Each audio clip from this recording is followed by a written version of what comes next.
Hi, I'm Jennifer. This is Unearthed Relics, and today I'm going to be showing off my 2025 junk journal for Junk Journal January.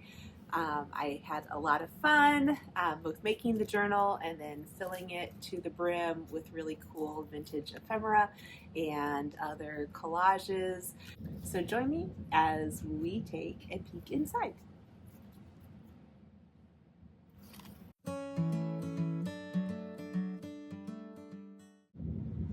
All right, so this is my junk journal from Junk Journal January 2025, and I'm going to go ahead and show you what's all inside.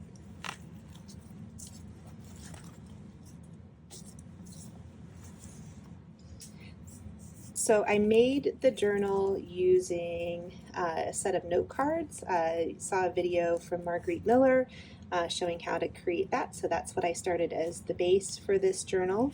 And day one was cover. So I kind of kept embellishing it. Like it started off very basic with just the piece of watercolor paper cover there, and the binding. I really liked the fabric that I had found for that. And then I kind of kept adding other things onto it, including kind of like a textured pattern and some glitter at the end just to make it a little bit fancier because I wasn't totally in love with it. Anyway, that was day one. Day two is kind of boring. It's a little pocket, but that's where I'm going to put this sheet here that shows all of the kind of prompts for each of the days. So that's what that's going to be. Day three was tickets. Day four was outline, so I used an outline from an old book. Day five was depth, so I kind of layered up different elements in this image and have a cute little tuck spot there as well. Day six was emboss. I didn't really have anything that I could emboss with, but I used an embossed postcard here that tucks down into that spot, as well as a piece of paper that you would emboss on. Day seven was tuck spot as well, so I have a little place to tuck a little heart in here, and then another little collaged card down there. Day eight was antique, so I actually used antique images and pieces from an antique magazine, and I don't know if this doily is also antique, but it seemed pretty old as well and worked as a frame. So that one. I had a lot of fun with day nine. That's hidden, and I have the little dog photo there with the typed lost dog, and then I've got this little dog card hidden down here below, so it hides in this little spot down here. Day 10 was trim, so kind of trimming here, but also the trim here in the form of the golden rickrack. Day 11 was magazine, and I just took this tea service image from a magazine. I have 11 Z's there because of the tea sort of theme, and it flows over into page 12, which was the prompt here was overlap, so I used the overlapping image on to here. And then it also kind of flows into day 13, which was opaque. So I used the napkin. I love the fact that the text kind of came through on the napkin in here and peeks out around it as well, because I went in and kind of trimmed that around. Day 14 is balance, so I used like a balance sheet here and this guy kind of balancing on that piece of text. Day 15 was neutral, so I think that one kind of speaks for itself. Day 16 is unfold, and for that one I had a lot of fun doing, I think they call it a Victorian pocket puzzle or purse, but it's a folded note, so there's actually two layers to it, so it actually unfolds again. I put another little flower down inside of there, and yeah, it's a lot of fun. It kind of reminded me of some of the notes we used to send like in middle school and high school, kind of all folded up fancy like and whatnot. And I think that would be a fun way to send a little love letter for Valentine's, so maybe I will. All right, that one tucks back on in there. Day 17 was fragile. The image itself was kind of fragile when all was said and done, but I also used this image from a reproduction of a Sears Roebuck catalog of different china. Day 18 is one of my favorite ones. This one was bright, so I used this fun vintage wrapping paper, a little tuck spot here with a blank recipe card for journaling and a little chicken recipe here, as well as this family from an encyclopedia ad. So I had fun with that one for sure. Day 19 was bubble. And I used this little Victorian sticker with a child blowing a bubble. It looks like the man's grabbing for it, and just kind of had fun playing with the also time theme on this one. So things that kind of related to time and time passing. And then day 20 was tissue. So used more of the really napkin, but kind of like a tissue paper style. Again, love the way that the kind of words behind it came through on that one. Have another little tuck spot from the lace that I glued onto this page.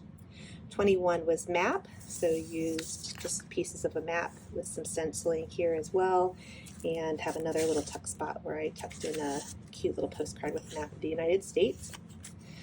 22 was repeat, so I found these images from a magazine of a man. He's on reading different pieces of or pages from a paper, but I love the fact that he more or less was kind of repeated, so just kind of positioned him around on the page there.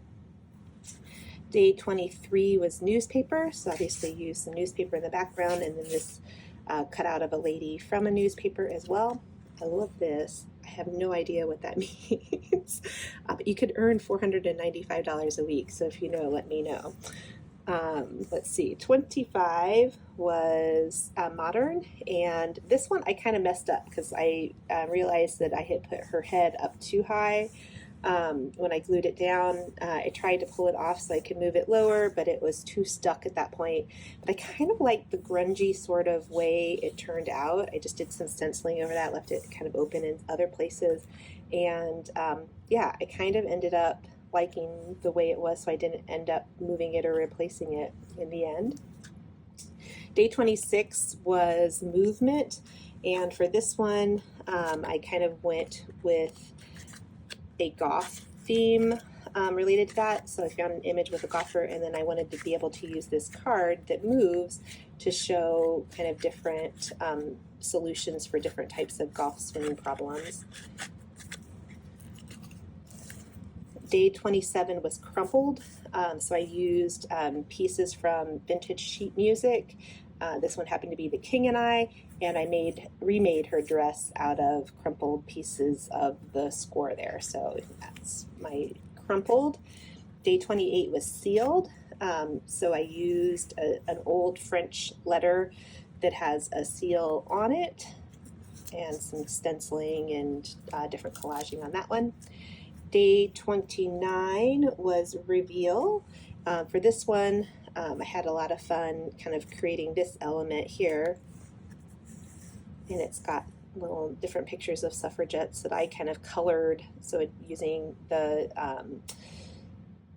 watercolor pencils, added some coloring to these individuals to match in with the image a little bit more. I got a little overzealous on the one in the middle there when I added the rub and buff around the outside.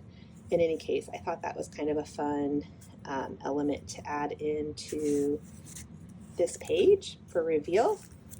Day 30 was fabric, so I've decoupaged fabric onto here. I also have this shoe fabric swatch. I think you could probably journal on the back of that for sure. Tucked down on in there. And then day 31 was glitter, and I used a piece from a vintage advertisement.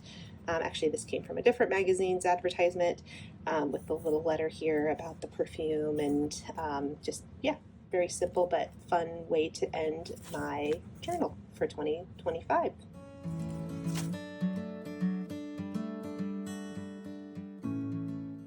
So I quickly wanted to show off my haul from today. I've got these cute mini garlands in different colors. I think this will be fun for Valentine's Day as well as obviously Christmas, but also St. Patrick's Day coming up. I got this cute little fabric Santa. I did find some vintage ornaments. Love the design on these, and some of them were actually shiny bright, so I was excited about that. There's another different design, different size. That one's just a plain shiny bright, and then a Peace on Earth. Isn't that pretty? And then this one says Christmas 1975, but it's a little Raggedy Andy. Move that out of the way. Coca-Cola tin. This one is not old. I think it was from the 90s, but has that retro kind of look to it, so I like that. And then this set of, I'm going to assume mid-century modern grilling plates. I think those are super cute. Both of them have the same design, and there's 2 sizes, so I thought that made it even cooler. I got this fun set of red, white, and blue garlands. I think those will be fun with the bicentennial coming up really soon. And along those lines, I thought that was kind of a cool baking powder tin. This little Coca-Cola reproduction mini plate here. I've got a couple of those, so I think that would be fun as part of a little collection, maybe even out for St. Patrick's Day. Some fun sewing notions, including a little thimble and some retro hooks and eyes. Those like kind of look fun. And a little button gauge thing.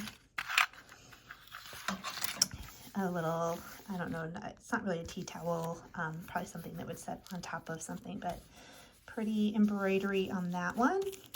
A packet of heart-shaped doilies. I actually found a bunch of really great things for Valentine's Day here, including this cute ornament, little hearts, and this little angel. It was in with Christmas stuff, but I thought it kind of worked for Valentine's too. Some fun ribbons that I kind of pulled together. Christmas things. I got this. I thought he was cute. He's not old. It says Joy Phil. Cute little bunny here. I think he's adorable. Here, I'm gonna go back to these guys too, so I don't forget. This one's like a little piggy bank, made to look like an old coconut tin there. This cool souvenir box. I think that's kind of cool for Valentine's Day too, maybe. Put a little treat in there, maybe. Some other cute little Valentine's things. And I thought these little wood cutouts of trees might be fun to do some collaging on, or some sort of project come Christmas time. Look at this little guy right here. Isn't he super cute? Little penguin on skis playing a drum. Very eclectic. Got a lot of great Halloween stuff. This is a tie, but I really like the fabric and figure I can kind of repurpose that if somebody didn't want to use it as a tie. Lots of fun fabric-y things, which I think will be fun. This little spider guy, who I think will be fun as part of an assemblage. Some more ribbons. And a fun retro plate. Side here, and another little thing I think will be fun for a collage. This actually had 2 little plates down in it, so great stuff for Halloween, including this really fun little hat. I got these tapers, spooky tapers, that are battery operated, and I'm going to use this as a tablecloth. It's like a huge piece of black and orange and white fabric, but I think that'll be great for a Halloween tablecloth. I got these 2 wreaths. They were new with tags.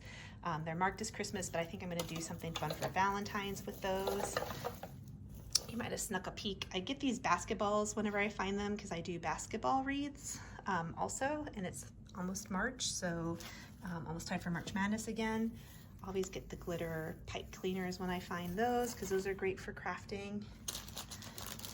Some fun little Santa bags there, and a roll book. I love the paper in this one. I thought that would just be kind of fun as its own little junk journal. I also got some clothing items this time. I don't always go for the clothing. This is a Gap denim, kind of peach colored denim jacket. So I like that. That's probably something fun to wear. And then I got these 2 shirts. The initial thought was that I would make some hearts to put over on the wreath. This one is more like a kind of polyester sort of fabric. I think it might actually even be retro. This is Lady Holiday, which I think is a great name. In any case, it's got like a fun little tie there that you would tie and just a really cute little blouse, I think. Anyway, or fabric for Valentine's, these sort of things. And then another, this one's a men's shirt, kind of a little plaid pattern here. And I thought that would be fun to make little hearts for the wreath. Let me know your favorite page, and if there's any examples you'd like to see in upcoming videos of how I made different pages, be sure to let me know. Thanks for watching today.